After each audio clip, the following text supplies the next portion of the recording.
And welcome back to Dodgers Dugout Live. A little power surge. I think that was Stephen Cohen probably cutting the wires here at Dodgers Nation headquarters. But yeah, at the end of the day, I love the spot that the Dodgers are in. Go for the biggest fish and then still end up with a big fish with Teoscar Hernandez. But the thing I don't want to see is no Soto and no Teo. That's not an option. And I'd be 10 out of 10 happy with Teoscar Hernandez, especially when you look at his fit for this team.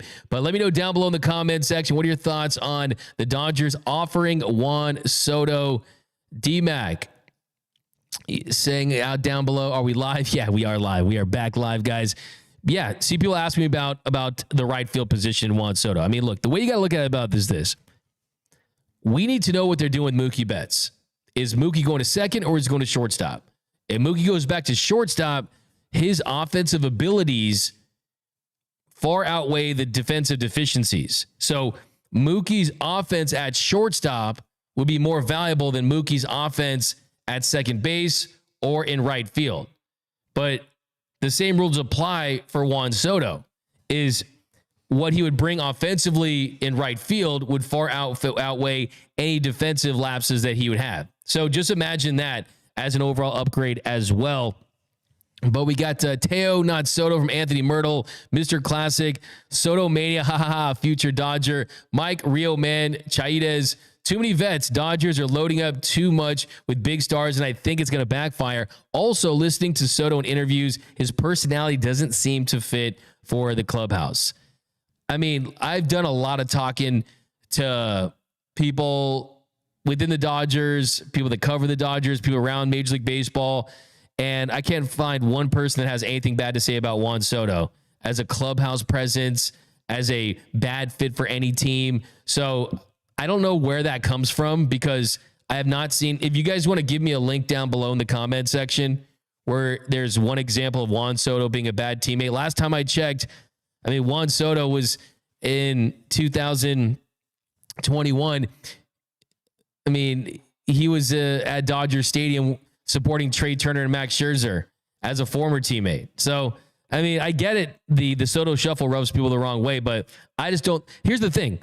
The Dodgers, yeah, they've had some bad apples in their history of their franchises every now and then, but for the most part, you look at this current group, high character guys that are team first guys. And I guarantee you the Dodgers would not be sitting down and extending a massive offer to Juan Soto if they thought he was a bad teammate, if he thought he wasn't going to be a good fit for this team. So you're telling me that people out there that don't know the truth about Juan Soto know more than the Dodgers do, the most buttoned up franchise in baseball? So I just think I get it. I think it's more of, you want Teoscar Hernandez because you think he's a better fit for this team because you've seen this team win a World Series with Teoscar Hernandez. And that's fine. That's okay. I mean, I don't think there's one person that would debate who's a better overall hitter between Teo and Juan Soto. I mean, they're not this. Juan Soto is a first ballot Hall of Famer. And he's going to go down as one of the best hitters in the history of the sport. And Teoscar Hernandez is a multi-time All-Star, and I think he's a great fit for this team, and I want to see him back in Dodger blue. Hell, sign them both, right? It ain't my money. It ain't your money. But the truth is that's not a reason to not want Juan Soto. I think the reasons to not want Juan Soto are for people that he's a former Padre. You think of him in a Padre uniform. You think of him in a Yankee uniform. You think of him on that Nationals team that beat the Dodgers. You think of the Soto shuffle. You think of kind of his persona. But I've seen him around his teammates. He gets his work in. He does his work. I mean, the truth is, if the Dodgers signed Juan Soto, he'd probably go on Mookie's podcast and you'd fall in love with him overnight. That's the truth. I'm not a YouTuber who says Soto is a cancer for the locker room. Don't know. We're all fans, not in that room. I'm pretty sure a lot of the guys would love to have a generational talent in the locker room. SK, LOL. Anything over $500 million for Soto is such a massive overpay.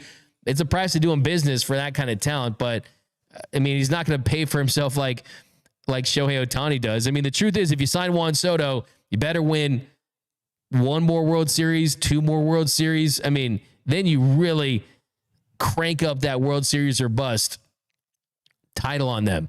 Main Hermes, 680 for 12 years. That's a huge overpay. WTF, my best salary per year for Soto is 42 million. Ain't no way, 50 million.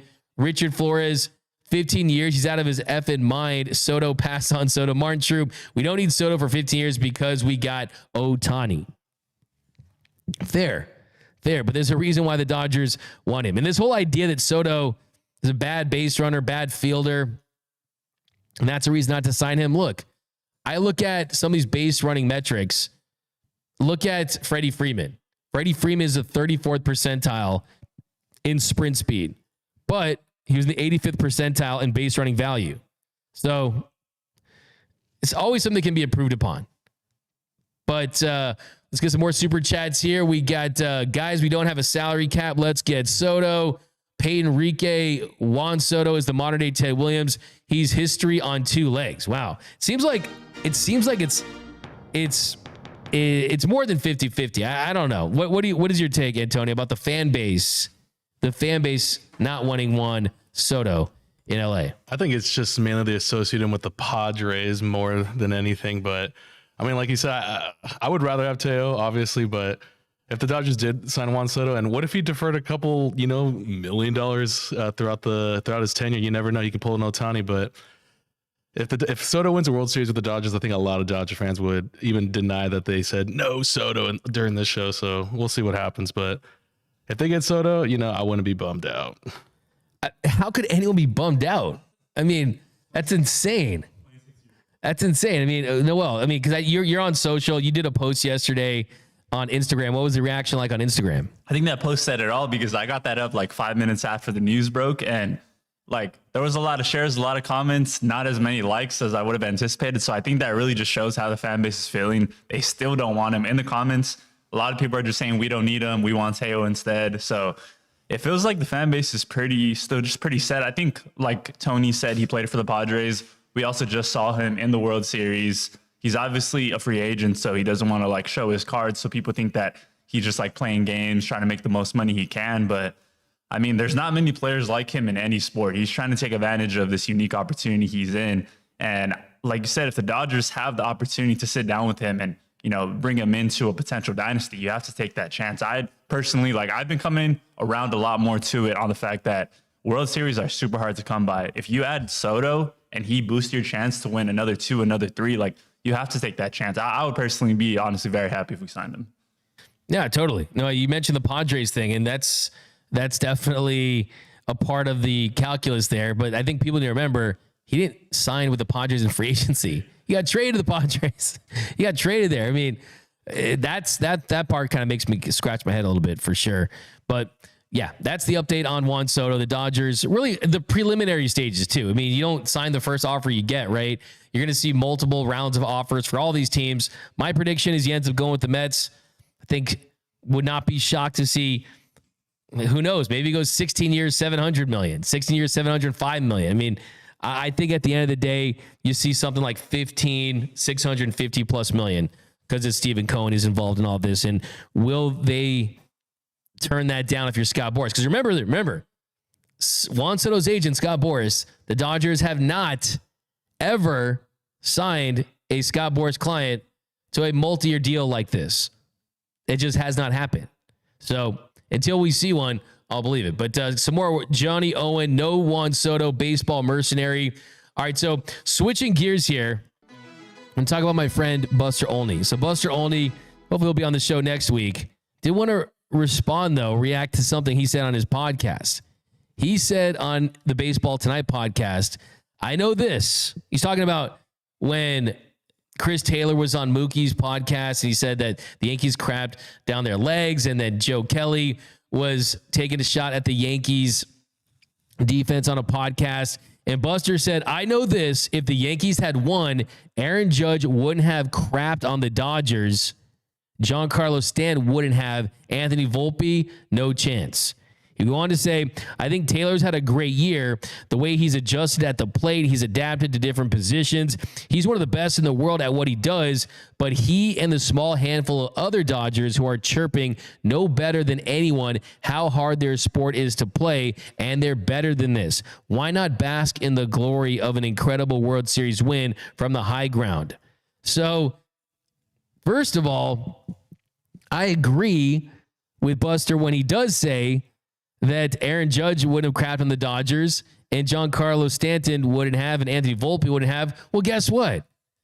Those are the Yankees' best players.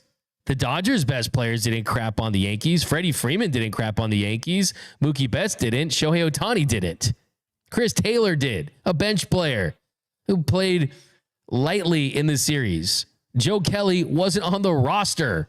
I guarantee if Joe Kelly was a Yankee and the day Dodgers play that kind of defense, would have said the same thing. I guarantee if the Dodgers had choked away that inning the way the Yankees did in the 5th inning of Game 5, where they gave the Dodgers 6 outs, that Alex Verdugo probably would have said something, that Jazz Chisholm might have said something. Who's to say they wouldn't have? And yeah, look, you also have to remember this. Where did Chris Taylor say this? It was at a post-championship parade party. Looked like they were in the Hollywood Hills somewhere. They clearly had consumed a couple of adult beverages. It's not like he went on the Baseball Tonight podcast or something like that after a full night's sleep and had a big breakfast and was saying stuff like that. I mean, look, that's kind of the beauty of that format. That's why I do think Mookie, his podcast with these players is so groundbreaking, because you can have these interactions with these players and they're not going to give you the cliche after cliche type of answers that you see them give. With this show that you're watching, I mean, we are not the Dodgers, right? We can give bold opinions about the Dodgers. That's the beauty of this style of format that's taken over sports media, right? I mean, YouTube is as big as radio, if not bigger. Pat McAfee, Stephen A. Smith show, Club Shay Shay. All these are doing bigger numbers than anything on the radio right now, right? So the truth of the matter is that people like a more raw, real, truly opinionated format than, oh, if you're working for the team, you kind of have to be team state TV and always spin a positive. No, that's not the case. And I think in Chris Taylor's situation, they were talking like guys would talk in the clubhouse, in the dugout, on the field before and after games. But in this case, it was caught on camera. It was caught in a show that he knew he was taping, right? So things are different now. These are the conversations and things that were said, but it was different now. So look, I mean, yeah. Do they have to say that? No. I mean, the crapping on the leg thing, was that excessive? Look, it was the truth. It was the truth. Sometimes the truth hurts. And that's what the reality was there. But let me know down below in the comment section, what are your thoughts on the Dodgers kind of having that stance against the Yankees? What Buster only said. What were your thoughts about that? We got Jazz is overrated from NRocks. Don't want S talk. Don't choke from NS. What's up, NS? MK D-Mac, what were your thoughts on the Shannon Sharp IG Live? Okay, you getting the first bruh of the show. I love D-Mac's passion. Love you back, Claudia 11. Thanks for always rocking with us on the show. Chick Hearn kept it real. There you go, Mr. Summer. Oh, that was one of the great things about Chick Hearn. We got Ivan Sandoval. We beat both NY teams in the Padres. We got Ivan. No to Soto. Jazz is good, just super emotional. Teenager syndrome. TD Soto is not going back to the Yankees, and no one wants to play in Toronto. It's Mets versus Sox. Interesting right there. IB Strokey, what's up, my man? I like Ricardo, still going hard in the chat. BC Taylor had more knocks in the post-game celebration than the whole postseason combined. Bruh. BC just hates Chris Taylor. Justin Lamas, I'd give Juan Soto Kershaw's 22 or Lux's 9. Ted Williams just to sign it. Wow, I don't know about that. I'm gonna respectfully disagree with you on that one. Nobody's wearing 22 again, unless your name is Clayton Edward Kershaw. I know that Antonio would literally. Antonio, what would you do if that was the case? I mean, I would not. I would just go to the stadium and just rip off the 22 myself. That's strictly for Clayton Edward Kershaw. so you would assault Juan Soto. I wouldn't assault him. I would not do that. Come on. I'm just playing. What? No, wait. His love for Clayton Kershaw runs deep. But don't worry, Juan Soto is not wearing 22 if he does sign with the Dodgers. You wouldn't even ask that question, okay? No one's wearing 22 again. No one's wearing 22 again. No one's wearing 50 again. No one's wearing 30 again. No one's wearing 17 again. I don't think anyone's wearing 5 again. 18. TBD on that one. Too early to tell. Yeah. Too early to tell on that one. Give me the Magic 8 Ball. Ask me later. Delirium 9. CT3 was drunk too, and that was the day of the parade. It was a long, surreal 48 hours for the team. The minimal sleep. Yeah, exactly. You got to put into context, guys. I mean, let's be honest about that. I love that take from Delirium over there. We got the Chosen One from Mr. Classic. Once the Dodgers. The Chosen One. Keith Potter, the preacher, said the truth and it hurts. And in this case, the preacher was CT 163. You're referring to his batting average. Bruh. Gonna give you a bro right there. We got our boy Will, live studio audience here, rocking with us. We got 499 super chat. We don't need Soto. End of story. Don't blow 600 million or more on one player. I don't give a flying flip if he has wings to fly. I appreciate that passion. The fire take from Freedom over there. We got Will Lazar, Luis Robert, and the Crochet potential deal needs to be considered. I like that. I mean, Luis Robert Jr. and I'm doing an episode top 10 trade targets with packages, so I don't want to totally tip that off. But Luis Robert Jr., when he's right, he's an all-star player. He's one of the best players at his position in the sport. It's just a matter of staying healthy. Just didn't have a great year last year. He actually had the worst year of his career, and he played 100 games. Luis Robert Jr. was 16% below league average and hit just 14 home runs after hitting 38 in 2023. So the positive there, if you're pursuing Luis Robert Jr., it would be that you're buying him on a low, hoping that you can turn it around for Luis Robert Jr. Because, I mean, the options, you got James Outman. I mean, they're not going to trade for Cody Bellinger, who's now a right fielder, essentially. So, yeah, Luis Robert Jr., who knows what that means for Tommy Edman if you were to make that trade too, right? Does Tommy Edman become your everyday shortstop? So don't worry, guys. I'm going to be at the winter meetings. I'm going to be asking Dave Roberts these things specifically right off the top. I mean, Mookie Betts, what are the plans for him? Second base shortstop. Juan Soto, if he hasn't been signed. I think Soto gets signed before or during the winter meetings, though. DFLA, bringing back Teo, Blake, plus 1 and 2 starting pitchers already make us a favorite to repeat. 100%. I love that take right there. It's a comment of the show. You win. Perfect. I'm not a YouTuber. If Soto signs, though, he'll be the MLB version of Kevin Durant in the NBA. Baseball is different, but yeah, it would be viewed as that for sure. But the thing is, Kevin Durant hadn't won a championship before he signed with the Warriors. Juan Soto did, and he played great in that World Series. So he didn't have to prove anything to anyone as far as his ability to win a World Series. I mean, he can win more World Series titles, that's for sure. A $10 super chat from Surge DF5.